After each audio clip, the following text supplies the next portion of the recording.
Vamos voltar lá para a redação da TV Pai Eterno. Fernando Brandão segue de olho em tudo que é notícia e agora ele vai falar sobre as eleições 2024 que estão chegando. Estamos aí em meio à campanha eleitoral, né, Fernando? Estamos em meio à campanha eleitoral, Wilker. O primeiro turno já agora no dia 6 de outubro.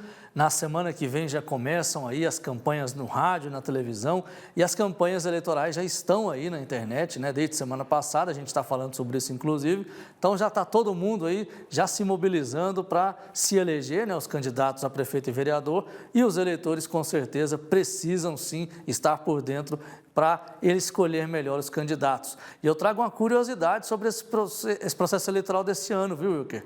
Cerca de 227 cidades aqui do Brasil têm apenas isso mesmo, um candidato a prefeito. É meio estranho isso, mas é natural, vamos dizer assim, acontecer isso, tá? Segundo o Tribunal Superior Eleitoral. E esse número, inclusive, ele pode mudar, ele pode aumentar de acordo com os dados que vão chegando no TSE e o TSE vai atualizando as informações do painel eleitoral de 2024.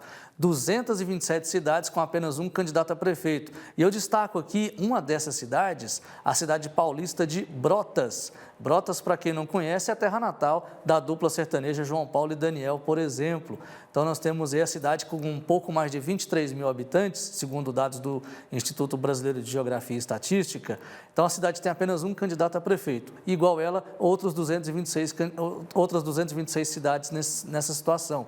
E o que acontece? Porque para a pessoa se eleger, basta apenas ela mesma votar nela. Olha só, por mais que os outros eleitores não compareçam, vamos dizer assim, por voto em branco ou nulo, por exemplo, um voto válido apenas já elege o prefeito. Ou seja, se ele mesmo votar nele, se ela mesma votar nela, ela já está eleita. É estranho realmente a gente pensar nisso. O Brasil tem mais de 5.500 cidades.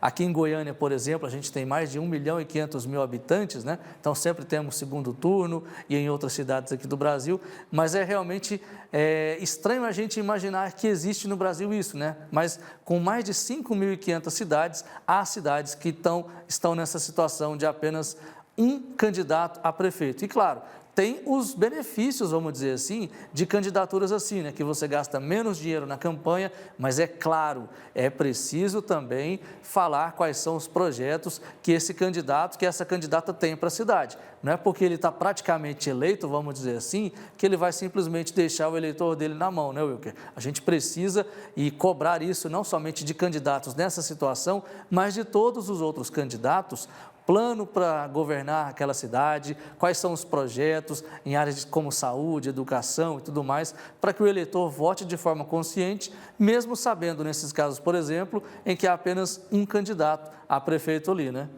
Com certeza. E a gente registrou nesse ano uma alta muito expressiva, né? Quando a gente observa essas candidaturas, essas cidades que têm apenas uma pessoa concorrendo. Isso. Na eleição de 2020, foram ali pouco mais de 100 cidades que tiveram essa condição. Exatamente. Agora, esse número mais do que dobrou, são mais de 227.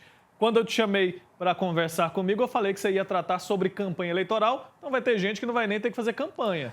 Exatamente. Você vai ter um gasto muito reduzido aí. Claro que você vai precisar conversar com o eleitor e tudo mais. Será que isso mostra uma descrença das pessoas com a política?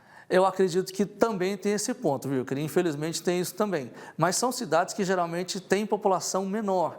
Então, ou seja, teoricamente é uma cidade um pouco mais fácil de administrar. O problema é as pessoas se afastando da política, isso mostra desinteresse e, principalmente, é um problema que pode acarretar situações mais drásticas no futuro, especialmente para as novas gerações. Então, é preciso que o bom debate político aconteça aqui no Brasil, viu, Wilker? Estimular, né, a participação da sociedade civil para que as pessoas se engajem mais nessa questão da política, né? A gente percebe que isso não pode ser natural. Apesar da queda nos custos da campanha, para a democracia não é nada positivo. Não Nesses casos, então, para a pessoa perder, ela tem que ser muito ruim, né? Nem ela mesma votar nela, inclusive, né? Ela tem chance de perder apenas se cometer alguma irregularidade, alguém denunciar. Exatamente. Tá certo. Fernando Brandão, obrigado por trazer essa curiosidade para a gente. Um abraço para você, até mais. Abraço, até mais.